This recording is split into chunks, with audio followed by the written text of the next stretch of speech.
할렐루야. 흩어져서 예배하는 갈릴리 가족 여러분에게 그리운 마음과 함께 주님의 평안을 전합니다. 오늘은 9월 둘째 주일, 창조절 둘째 주일입니다. 묵상으로 기도하면서 마음과 뜻과 정성을 다하여 하나님께 예배합시다. 내가 내 이름을 기념하게 하는 모든 곳에서 내게 임하여 복을 주리라. 아멘. 하나님의 이름을 예배하는 모든 곳에 임하셔서 복 주시기를 기뻐하시는 하나님 아버지, 이 시간 예배하는 모든 곳에 영으로 임하셔서 영광 받아 주옵소서. 예수님의 이름으로 기도드리옵나이다. 아멘. 다 함께 사도신경으로 우리의 신앙을 고백하겠습니다. 전능하사 천지를 만드신 하나님 아버지를 내가 믿사오며 그 외아들 우리 주 예수 그리스도를 믿사오니 이는 성령으로 잉태하사 동정녀 마리아에게 나시고 본디오 빌라도에게 고난을 받으사 십자가에 못 박혀 죽으시고 장사한 지 사흘 만에 죽은 자 가운데서 다시 살아나시며 하늘에 오르사 전능하신 하나님 우편에 앉아 계시다가 저리로서 산자와 죽은 자를 심판하러 오시리라. 성령을 믿사오며 거룩한 공예와 성도와 서로 교통하는 것과 죄를 사하여 주시는 것과 몸이 다시 사는 것과 영원히 사는 것을 믿사옵나이다. 아멘. 다 함께 교동문 10번입니다. 시편 16편 말씀입니다. 우리 함께 교독하겠습니다. 하나님이여 나를 지켜주소서. 내가 주께 피하나이다. 내가 여호와께 아뢰되 주는 나의 주님이시오니 주밖에는 나의 복이 없다 하였나이다. 땅에 있는 성도들은 존귀한 자들이니 나의 모든 즐거움이 그들에게 있도다. 다른 신에게 예물을 드리는 자는 괴로움이 더할 것이라. 나는 그들이 드리는 피의 전제를 드리지 아니하며 내 입술로 그 이름도 부르지 아니하리로다. 여호와는 나의 산업과 나의 자녀의 소득이시니 나의 분깃을 지키시나이다. 내게 줄로 지어준 구역은 아름다운 곳에 있으며 나의 기업이 실로 아름답도다. 나를 훈계하신 여호와를 송축하였지라. 밤마다 내 양심이 나를 교훈하도다. 내가 여호와를 항상 내 앞에 모시며 그가 나의 오른쪽에 계심으로 내가 흔들리지 아니하리로다. 아멘. 다 함께 찬송가 15장 함께 찬양하시겠습니다.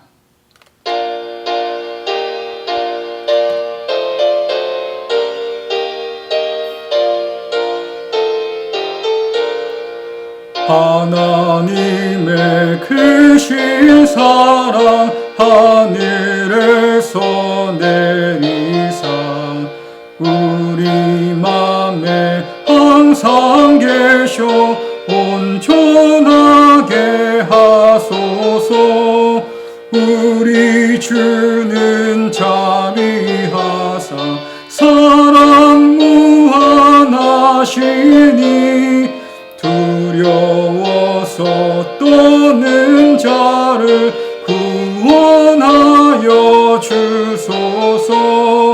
걱정 근심 많은 자를 성령 감화하시며 복과 은혜 사랑받아 평안하게 하소서.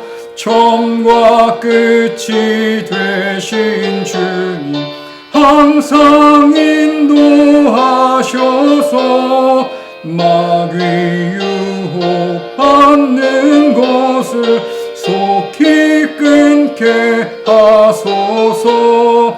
전능하신 아버지여 주의 능력 주시고 우리 맘에 임하셔서 떠나가지 마소서. 주께 영광 항상 돌려 천사처럼 섬기며 주의 사랑 영영토록 찬송하게 하소서.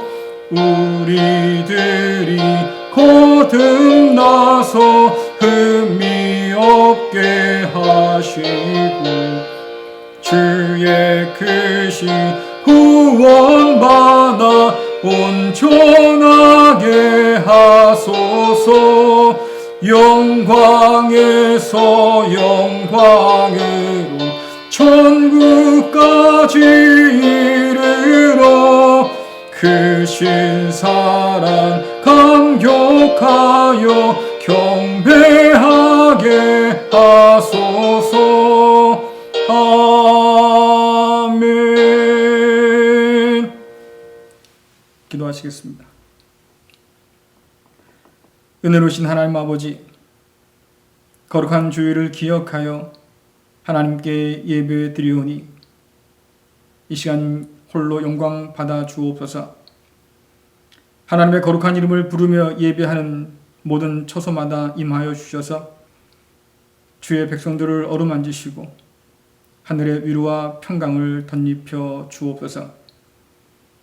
만물이 신음하는 이때에 성도들의 삶과 교회의 사역도 또한 나라의 살림도 위축되고 위태롭게 됩니다. 자비로우신 하나님, 신음하는 모든 피조물들을 불쌍히 여기시고 이 모든 어려움들을 견디고 이겨낼 지혜와 힘을 덧입혀 주옵소서. 인간의 교만을 무너뜨려 주시고 다시 겸손한 자리에 서도록 도와 주옵소서. 교회를 진리로 깨우치셔서 이 어두운 세상의 빛으로 다시 쓰임받게 하여 주옵소서. 한 해의 풍성함을 기대할 이때에 많은 이들이 거둘 것이 없어 신음하고 있습니다. 무너진 삶의 터전을 다시 세우고자 애쓰는 자들도 있습니다. 또한 방역을 위해서 헌신하는 사람들도 있습니다. 아버지 하나님, 지치 않도록 붙들어 주시고 다시 일어설 수 있는 힘을 덧입혀 주옵소서. 함께 예배할 수 없어서 흩어져 있는 모든 성도들의 마음에 불같은 믿음을 덧입혀 주셔서 주를 향한 사랑이 날마다 더하게 하여 주옵소서. 교회 머리 되시는 우리 주 예수 그리스도의 이름으로 기도드리옵나이다. 아멘. 오늘 주신 말씀은 빌립보서 4장 4절 말씀입니다. 쉬운 성경으로 봉독해 드리겠습니다. 주님 안에서 항상 기뻐하십시오. 다시 말하거니와 기뻐하십시오. 우리 함께 한 목소리로 다시 한번 봉독하겠습니다. 주님 안에서 항상 기뻐하십시오. 다시 말하거니와 기뻐하십시오. 아멘. 할렐루야. 각처에서 예배하는 성도 여러분들, 여러분들을 주의 이름으로 환영합니다. 우리 함께 인사 나누겠습니다. 사랑합니다. 축복합니다. 잘 됩니다. 우리 한 번 더 인사할까요? 흔들리지 말고 더욱 견고히 섭시다. 여러분들 지난 한 주간 동안 잘 지내셨지요? 만나지 못해서 안타깝지만 그래서 더욱더 집중해서 하나님께 예배하는 시간 되기를 간절히 바랍니다. 어려운 때고 또 우리의 믿음이 흔들리기 쉬울 때지요. 여러분들 은혜 안에 더욱더 견고히 서셔서 하나님을 향한 사랑이 날마다 더 뜨거워지는 그런 은혜가 있기를 간절히 바랍니다. 요즘 찐이다라는 표현이 방송이나 인터넷에 자주 들리지요. 진짜에서 이 진짜를 떼서 세게 발음을 한 것이 찐입니다. 우리가 잘 쓰는 표현 중에 하나가 찐펜이란 말이 있는데 찐펜이라고 하면 진짜 펜, 골수펜 이런 뜻이겠죠. 또 그렇게 말한 것을 보니까 찐이야 이런 말 할 때는 그렇게 말한 걸 보니 그 사람 진심이야 이런 뜻이 됩니다. 그 사람 찐이야 이렇게 말할 때는 야, 그 사람 참 진국이야 이런 뜻이 되겠지요. 이처럼 찐이라고 하는 것은 진짜 또는 최고, 매우 좋음 이런 뜻으로 쓰입니다. 이런 표현이 유행하게 된 그 이유 가운데는 진짜인 척하는, 찐인 척하는 가짜가 너무 많기 때문이라고 하지요. 사람들은 거짓 감동, 거짓 진심, 거짓 위로, 거짓 웃음에 서서히 지쳐가고 있습니다. 그래서 진짜 위로, 진짜 감동, 진짜 사랑, 진짜 믿음 같은 찐을 찾게 되는 거지요. 하지만 이 진심을 가늠하기가 그리 쉬운 것이 아니어서 우리는 거짓에 쉽게 속고 진짜를 믿지 못할 때도 더 많습니다. 그래서 사람들의 진심을 우리가 받아주지 못할 때가 참 많지요. 상대방은 나를 진심으로 위로해 주는데 내가 그 마음을 미처 다 알아채지 못할 때가 많아요. 그래서 나를 동정하는 거라고, 나를 불쌍히 여기지 말라고 자존심을 세울 때도 많지 않습니까? 오늘 우리는 바울을 통해서 항상 기뻐하라라는 말을 듣습니다. 여러분, 바울의 편지들을 보면 기뻐하십시오 이런 권면이 자주 나온 걸 볼 수 있어요. 그러고 보면 바울은 기뻐하라는 말을 입에 달고 살았던 것 같습니다.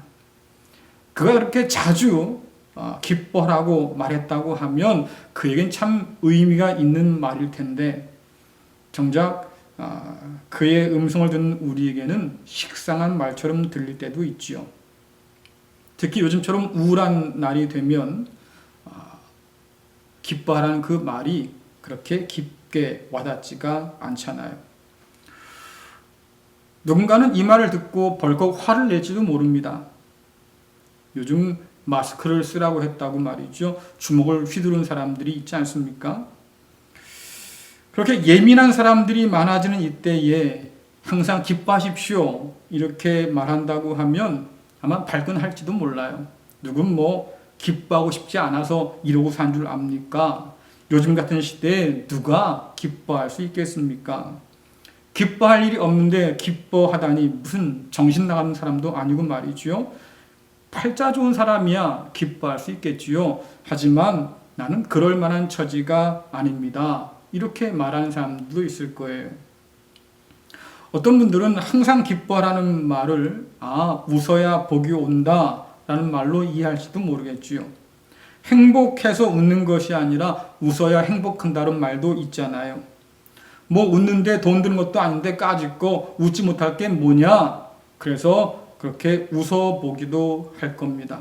근데 여러분들 그렇게 한참을 웃다가도 내가 지금 뭐 하고 있는 거야? 내가 지금 웃을 때냐? 이럴 생각이 들면 말입니다. 왈칵 눈물이 터져 나올지도 몰라요.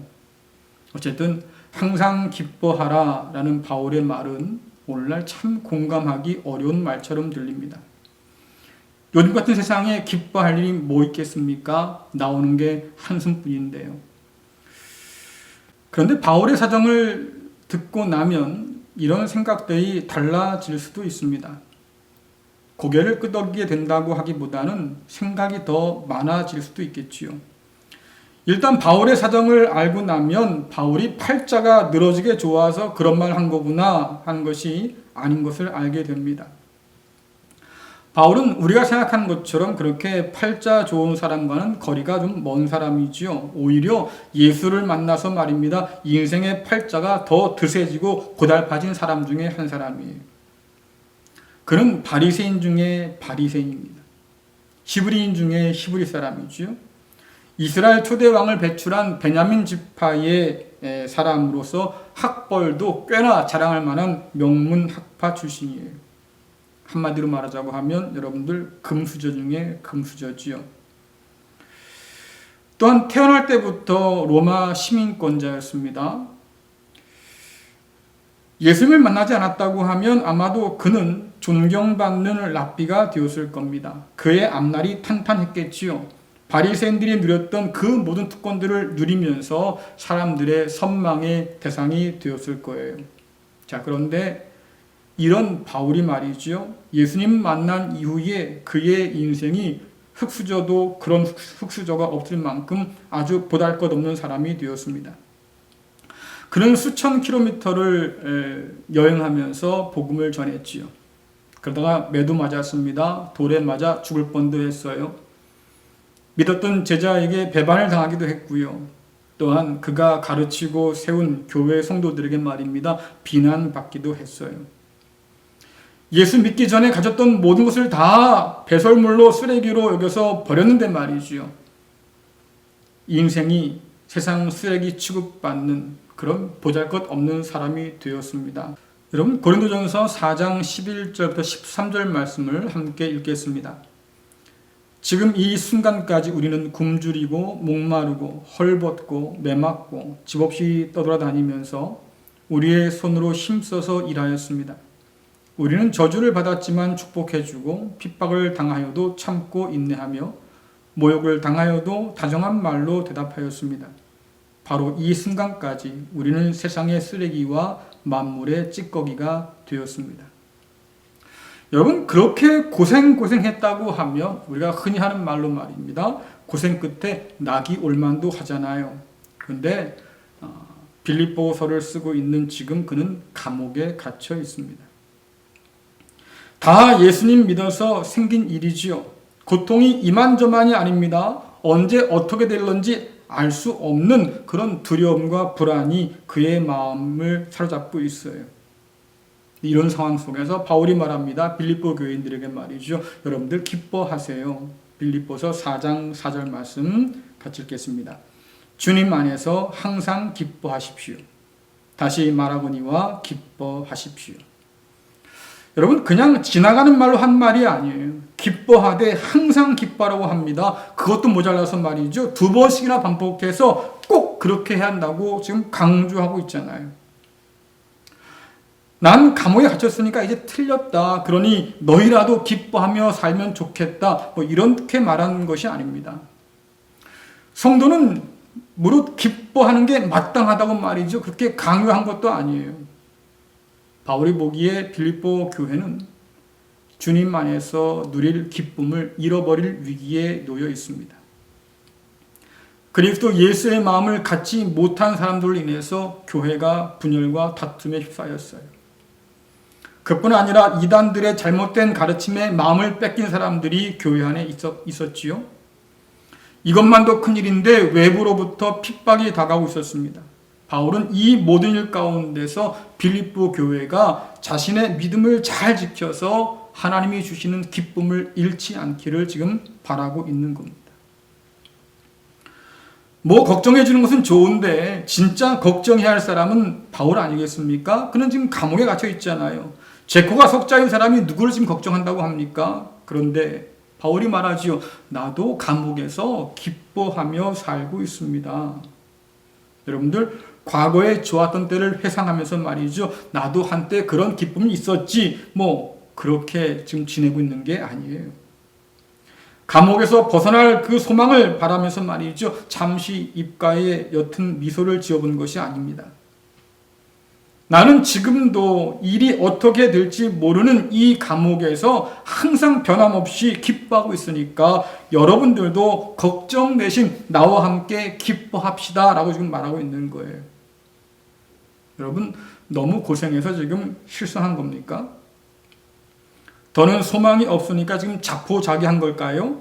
그것도 아니라고 하면 사도 체면에 말이죠. 약한 소리 할 수 없으니까 괜히 강한 척, 센 척 한번 해보는 겁니까? 아니에요. 바울이 진짜 기뻐하는 이유가 있습니다. 여러분들 빌립보서 1장 3절부터 4절 말씀 또 18절 말씀 함께 읽겠습니다. 나는 여러분을 생각할 때마다 하나님께 감사를 드립니다. 또한 늘 기쁨으로 여러분 모두를 위해 기도하고 있습니다. 그들이 어떤 마음으로 전하든지 간에 중요한 것은 바로 그리스도가 전파되고 있다는 사실입니다. 나는 이것 때문에 기뻐하며 앞으로도 계속 그러할 것입니다. 아멘. 그는 지금 기뻐합니다. 감옥 안에서 말이지요. 이 기쁨은 상황이 어떻든 간에 관계없이 언제나 바울 마음속에 있던 기쁨이에요. 어떤 상황에도 흔들리지 않는 기쁨이지요. 세상의 그 무엇이 바울에게서 빼앗을 수 없는 그 기쁨을 지금 누리고 있는 겁니다. 우리가 앞서 나눈 표현으로 말하자고 하면 바울은 찐 기쁨을 지금 누리고 있는 거예요.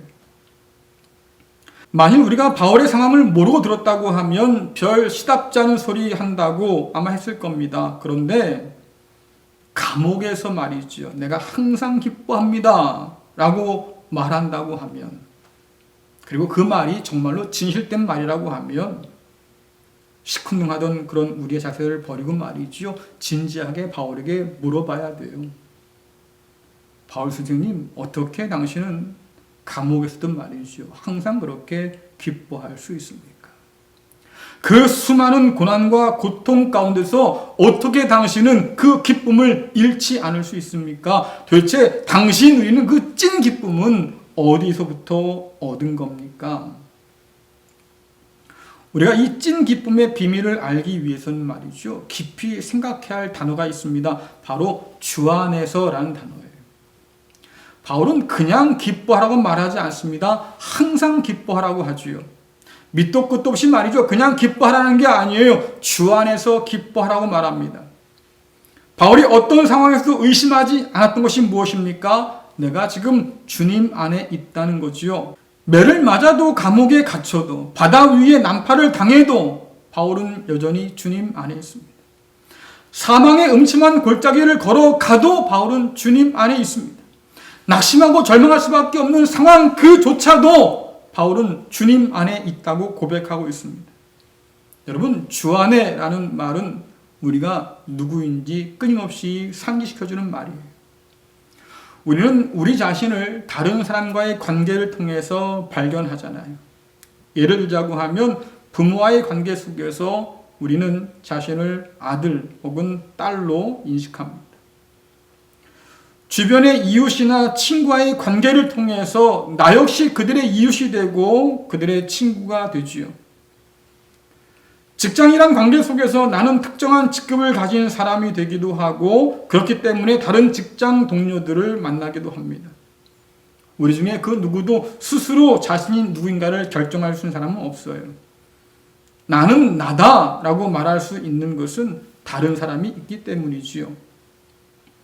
다른 이들이 없다고 하면 나는 아무도 아닌 거예요. 부모가 없다면 나는 누군가의 아들이나 딸이 될 수 없잖아요. 친구가 없다고 하면 나는 누군가를 친구라고 말할 수 없는 거지요. 사랑하는 가족이 없다고 하면 나는 누군가의 가족이 될 수 없는 거예요. 이처럼 내가 누구냐라고 하는 정체성의 문제는 언제나 다른 사람과의 관계 속에서 정의되는 겁니다. 그렇다고 하면 여러분 한번 생각해 보세요. 성도란 어떻게 정의될 수 있습니까? 하나님을 만남으로 말미암아서 얻게 되는 정체성이잖아요. 창조주 하나님 앞에 선 나는 피조물이지요. 왕이신 하나님 앞에 선 나는 종이지요. 목자이신 하나님 앞에 선 나는 그분이 기르시는 양이잖아요. 특별히 그리스도 예수 안에서 우리가 얻은 이 정체성은 주님이 아니면 결코 얻을 수 없는 정체성이에요. 주께서 말씀하십니다. 나를 통해서만 아버지를 만날 수 있다. 내가 곧 아버지께로 가는 그 길이다 말이지요. 그래서 주님 안에서 우리가 하나님을 아버지로 만나는데 바울이 내가 주 안에 있습니다 라고 할 때는 나는 주님을 통해서 하나님을 지금 아버지로 만나고 있는 사람입니다 라는 뜻이에요. 이걸 뒤집어 말하면 주 안에 있는 바울은 하나님의 사랑을 듬뿍 받는 하나님의 자녀란 뜻이지요. 여러분, 이게 어디 바울에게만 주어진 은혜겠습니까? 바울이 격려하고 있는 빌립보 교회도 하나님의 자녀예요. 오늘 이 말씀을 읽고 듣는 저와 여러분도 주 안에서 하나님을 아버지로 만난 하나님의 자녀지요. 여러분, 이것이야말로 모든 믿는 자에게 차별 없이 주시는 하나님의 은혜잖아요. 내일이 불안한 감옥에서 바울은 주 안에서 하나님 아버지를 지금 굳게 붙들고 있습니다. 성경은 하나님을 믿는 자들에게 하나님께서 흔들리지 않고 견고한 산성이 되시고 반석이 되신다고 말씀합니다. 아무리 상황이 뒤집어지고 변해도 말이죠. 하나님은 성전에 좌정하여 계십니다. 하나님의 보좌를 흔들 수 있는 사람은 아무도 없잖아요. 그러니까 이 하나님께 피하는 자는 안전해요. 이 하나님 편에 선 자는 견고할 수 있습니다. 내가 능력이 많고 뛰어나서가 아니라 우리 아버지 되신 하나님께서 강하고 능하신 분이기 때문에 그렇습니다. 감옥 안에 있지만 그러나 바울은 내가 주님 안에 있구나. 그 주님 안에서 하나님의 아들로 하나님의 자녀로 지금 있구나. 그 주님 안에서 나는 지금 하나님을 아버지로 모시고 있구나. 이것을 생각하니까 절망 가운데서 소망이 싹트기 시작해. 하나님을 신뢰하는 바울도 이리저리 흔들리는 세상 가운데서, 상황 가운데서 결코 흔들리지 않습니다. 오히려 불안과 두려움 중에도 평안과 기쁨이 솟아나죠. 바울은 로마서에서 이 확신을 힘주어 말합니다. 여러분 로마서 8장 35절 또 38절 39절 말씀 같이 한번 읽겠습니다. 누가 우리를 그리스도의 사랑에서 끊을 수 있겠습니까? 환난입니까? 아니면 어려움입니까? 핍박입니까? 그렇지 않으면 굶주림입니까? 헐벗음입니까? 위험입니까? 아니면 칼입니까? 나는 확신합니다. 죽음이나 생명이나 천사들이나 하늘의 권세자들이나 현재 일이나 장래 일이나 어떤 힘이나 가장 높은 것이나 깊은 것이나 그 밖에 어떤 피조물이라도 우리를 우리 주 그리스도 예수 안에 있는 하나님의 사랑에서 끊을 수 없습니다. 아멘. 바울이 우리 주 그리스도 예수 안에서 바라보고 있는 것이 뭡니까? 그것은 바로 끊을 수 없는, 그 무엇으로도 끊을 수 없는 하나님의 끈질긴 사랑이죠. 이것이 감옥에 갇힌 바울이 항상 기뻐할 수 있는 기쁨의 원천이에요. 바울이 빌립보 교회 교인들에게 주 안에서 항상 기뻐하고 권하는 까닭도 바로 여기에 있습니다. 다가오는 핍박과 이단들의 도전들, 그리고 교회의 다툼과 분열들, 이것은 빌립보 교회가 누릴 기쁨을 흔들어 놓을 거예요. 그러나 그럴 때일수록 주 안에 있음을 잊지 말라는 거지요. 사방에서 옥죄해 오는 그 문제 속에서 빌립보 교회가 깊이 묵상할 것은 문제가 아니라, 고난이 아니라 주 안에 있는 하나님의 끊을 수 없는 사랑, 그 사랑을 깊이 묵상할 때 기쁨이 샘솟아요. 용기가 생깁니다. 넉넉히 이겨낼 힘을 얻는다고 지금 바울이 말하고 있는 거예요. 그러나 주 안에 있으면 우리가 잊어버린다면 혹은 의심하게 된다면 여러분 하나님의 사랑도 의심하게 될 거예요. 하나님의 사랑을 의심하게 될 때 우리는 우리 자신에 대해서 의심하게 될 겁니다. 여러분들 사랑이 식었을 때에 사람들이 보통 그렇게 묻잖아요. 도대체 난 당신에게 뭐야? 사랑이 식었는데 말이죠. 자신의 정체를 물어요. 부모의 사랑에 의심스러운 자녀가 말하지 않습니까? 나를 자식으로 말이죠. 생각하기나 하는 겁니까? 난 도대체 아빠 엄마한테 누굽니까? 이렇게 묻잖아요. 사랑을 의심하면, 관계를 의심하면 무엇보다도 자신에 대한 의심이 싹트기 시작해요.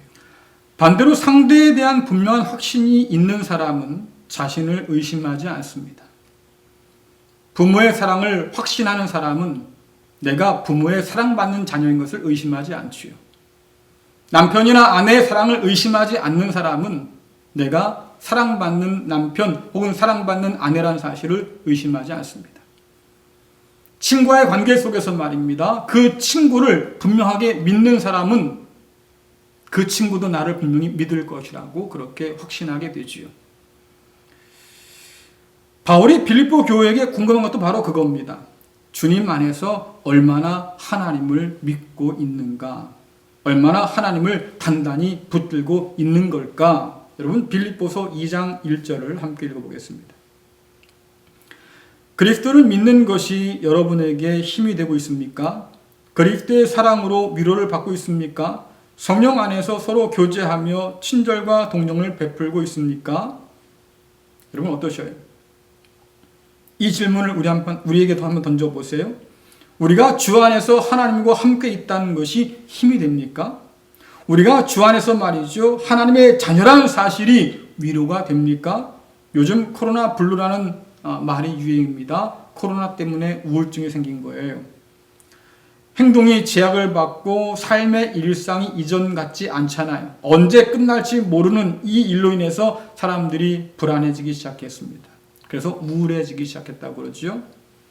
이런 마당에 말이죠. 우리가 주 안에 있다고 하는 것, 하나님이 우리의 아버지가 된다는 사실, 이것이 정말로 믿는 우리에게 힘이 되고 위로가 되고 있느냐 하는 거예요. 주 안에 있음으로 바울처럼 기뻐하는 것이 나와 아무런 상관이 없는 남의 일처럼 그렇게 느껴지진 않습니까? 이런 우리가 바울처럼 말이죠. 주 안에서 진짜 찐 기쁨을 맛볼 수 있을까요? 이런 우리에게 바울은 주 안에 있는 내가 누구인가를 깊이 생각해 보라고 합니다.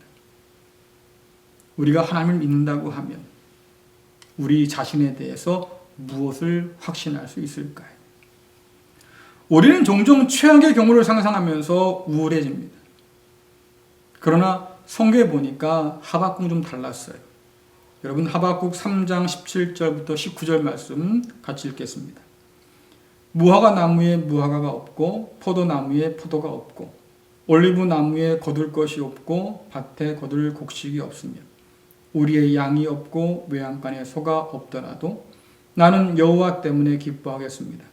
나를 구원하시는 하나님을 즐거워하겠습니다. 주 여호와는 나의 힘이십니다. 내 발을 사슴의 발과 같게 해주셔서 가파른 산 위에서도 다닐 수 있게 하십니다. 이 노래는 음악 지휘자를 따라서 내 수금에 맞춘 것입니다. 하박국은 바벨론에 의해서 예루살렘이 멸망할 것을 지금 바라보고 있습니다. 하나님께서는 그 뜻을 결코 돌이키지 않으실 거예요. 그날이 오면 온통 없는 것 투성일 겁니다. 무화과가 없고 포도가 없고 올리브가 없고 거둘 곡식이 없고 양이 없고 소가 없을 거예요. 여러분 없고 또 없는 이 상황이 얼마나 우울하겠어요. 하박국 시대와 오늘 우리가 그리 다르지 않잖아요. 통장에 잔고가 없습니다. 일이 점점 없어집니다. 믿고 의지할 사람도 없어집니다. 웃을 일이 없습니다. 내일의 희망이 없습니다. 만남이 없습니다. 대화가 없습니다. 살 낙이 없습니다. 온통 없는 것 투성이잖아요. 있는 것이라고 하는 것은 낙심, 절망, 우울, 두려움, 불안 등등 있어봐야 살맛 안 나게 하는 것들 뿐이잖아요. 그러니 여러분 우울하지 않습니까? 그런데 하박국은 불행하다고 말하지 않아요. 우울하다고 말하지 않습니다. 오히려 찬양해요. 기쁨이 샘솟고 즐거움이 생긴다고 말합니다. 삶의 기대와 소망으로 충만하다고 말하지요. 마치 가파른 산 위를 뛰어다니는 사슴처럼 말입니다. 고난 중에도 그렇게 일어설 것이라고 말이죠. 그는 노래하고 있습니다. 무엇 때문입니까? 한 가지가 있어요. 바로 살아계신 하나님이죠. 온통 없는 것들 뿐인데 하박국은 하나님 한 분만으로 지금 기뻐하고 즐거워하고 있는 거예요. 이것도 없고 저것도 없지만 그러나 하나님 한 분만으로 그의 삶이 지금 충만한 거지요. 걱정과 근심 투성인 세상에 갇힌 우리 스스로에게 한번 물어보세요. 나는 하나님 한 분만으로 충만할까? 나는 하나님 안에 있음을 믿고 살까? 하나님께서 사랑하시는 그 사람과 함께 한다고 말씀하셨는데 나는 과연 주 안에서 그 하나님과 함께 살고 있을까? 무엇보다도 끊을 수 없는 그 하나님의 사랑을 받는 자녀란 사실이 오늘 내게 위로가 되고 힘이 되고 있는가? 여러분들 걱정과 근심으로 불안에 떨 때에 내가 주님 안에 있음을 한번 떠올려 보세요. 무엇으로도 끊을 수 없는 그 하나님의 사랑이 내게 이미 부어졌다는 것을 여러분 기억해 보세요. 그리고 그 사랑을 주신 하나님께서 나의 아버지가 되신다는 사실을 잊지 마세요. 주 안에서 항상 기뻐합시다. 주 안에 있음을 의심하지 맙시다. 주 안에서 굳게 하나님을 붙듭시다. 그 하나님께서 사랑하시는 자녀라는 것을 잊지 맙시다. 바울이 누렸던 찐 기쁨이 솟아오를 겁니다. 절망을 넉넉히 이기고 남는 진짜 소망이 샘솟을 거예요. 어려움 속에서도 여호와로 인하여서 기뻐하는 것이 성도의 힘이라고 성경은 말하고 있습니다. 항상 기뻐하라는 이 바울의 말이 결코 빈말이 아니고 정말로 우리 삶 가운데서 누릴 수 있는 찐 기쁨을 누리라는 권면이라는 사실을 여러분 잊지 말기를 간절히 축원합니다. 코로나19가 길어지면서 여러 어두운 전망들이 우리 마음을 뺏어갑니다. 두렵고 걱정되고 염려되는 그런 마음을 우리는 늘 안고 살아가지요. 그러나 오늘 바울은 이런 우리에게 권면합니다. 항상 기뻐합시다. 주님 안에 있음을 믿고 항상 기뻐합시다. 사랑하는 성도 여러분 그 삶의 자리에서 하나님께서 계심을 믿을 수 있기를 간절히 축원합니다. 주 안에서 하나님과 함께 동행함으로 세상이 빼앗지 못할 큰 기쁨, 찐 기쁨 누리며 살아가는 저와 여러분 될 수 있기를 간절히 축원합니다. 기도하겠습니다. 예수 그리스도 안에서 우리를 자녀로 부르신 하나님 아버지, 사랑하는 자녀들의 평생을 붙들어 주셔서 지키시고 보호하여 주시니 참 감사를 드립니다. 두려운 세상 속에서 사방으로 우겨쌈을 당하여도 쌓이지 않게 하시고 답답한 일을 당하여도 낙심하지 않게 하시며 난처한 일 속에서도 절망하지 않게 하여 주옵소서. 박해 속에서도 결코 버리지 않는 하나님을 의지하며 담대하게 하여 주옵소서. 길어지는 고난의 시간으로 인해서 불안하며 두려워 떨 때에 변함없이 함께 계신 하나님을 바라보는 믿음의 눈을 열어 주셔서 세상이 빼앗지 못할 참된 기쁨을 맛보며 살아갈 수 있도록 도와주옵소서. 예수님의 이름으로 기도드리옵나이다. 아멘. 다 함께 찬송가 370장 부르시면서 예물 드리겠습니다.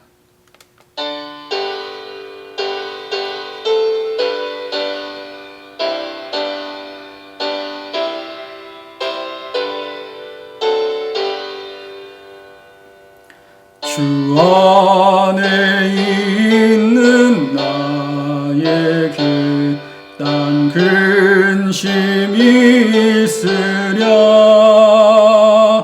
십자가 밑에 나아가 내 짐을 풀었네.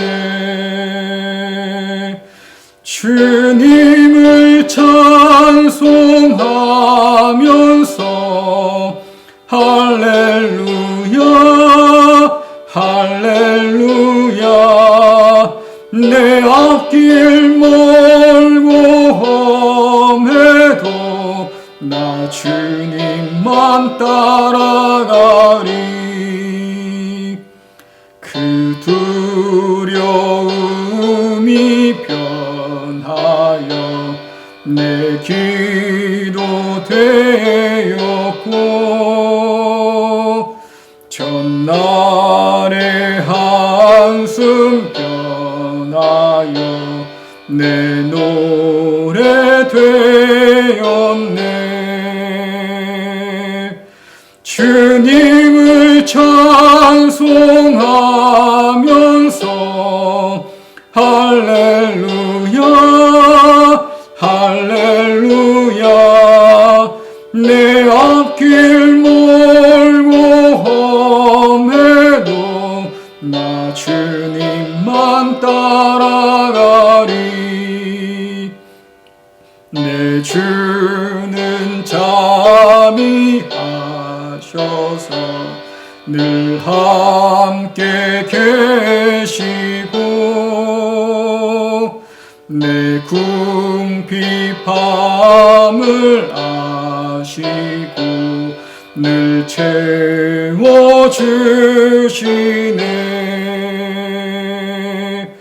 주님을 찬송하면서 할렐루야 할렐루야. 내 앞길 멀고 험해도 나 주님만 따라가리. 내 주와 맺은 언약은 불면하시니 그 나라 가기까지는 늘 보호하시네. 주님을 찬송하면서 할렐루야 할렐루야 내 앞길 멀고 험해도 나 주님만 따라가리. 기도하시겠습니다.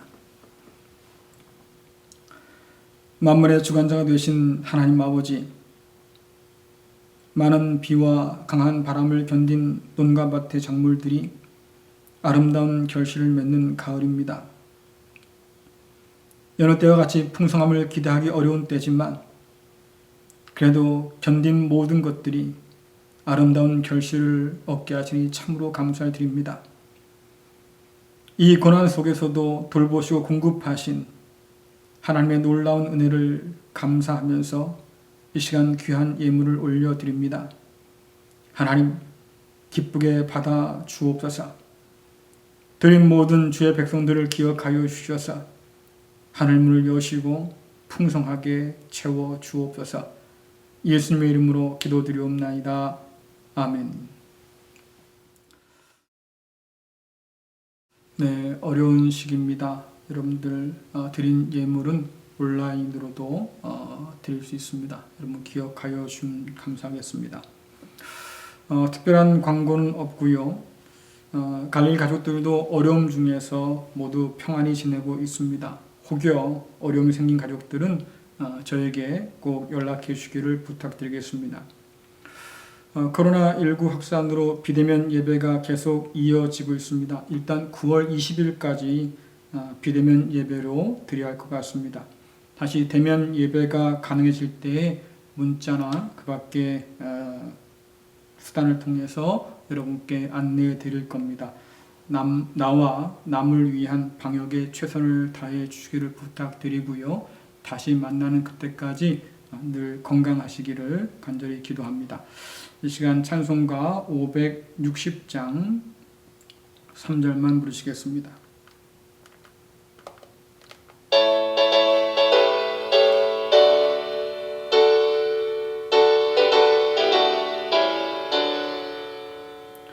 주의 발자 주를 따름이 어찌 든든한 일 아닌가.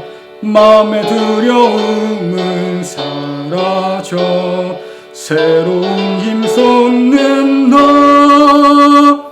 발자 주를 따라가자 기쁜 마음으로. 발자 주를 따라가자 찬송하며 즐겁게. 기도하겠습니다. 이제는 길과 진리와 생명 되신 우리 주 예수 그리스도의 은혜와 그리스도 예수 안에서 우리를 자녀로 삼아주신 하나님 아버지의 그 크신 자비하심과 주 안에 사는 성도에게 큰 기쁨의 열매를 맺게 하시는 성령님의 역사하심이 어려운 시대 속에서도 그리스도 예수 안에서 하나님을 굳게 의지하며 담대히 사랑하는 갈릴교회 모든 성도들과 저들의 가정과 자녀와 기업 위에, 또한 코로나로 말미암아서 애쓰고 수고하는 모든 의료진들과 환자들 가운데 많은 비와 바람으로 인해서 수해를 입은 우리의 이웃들 위에 지금부터 영원토록 함께 하시기를 간절히 축원하옵나이다. 아멘.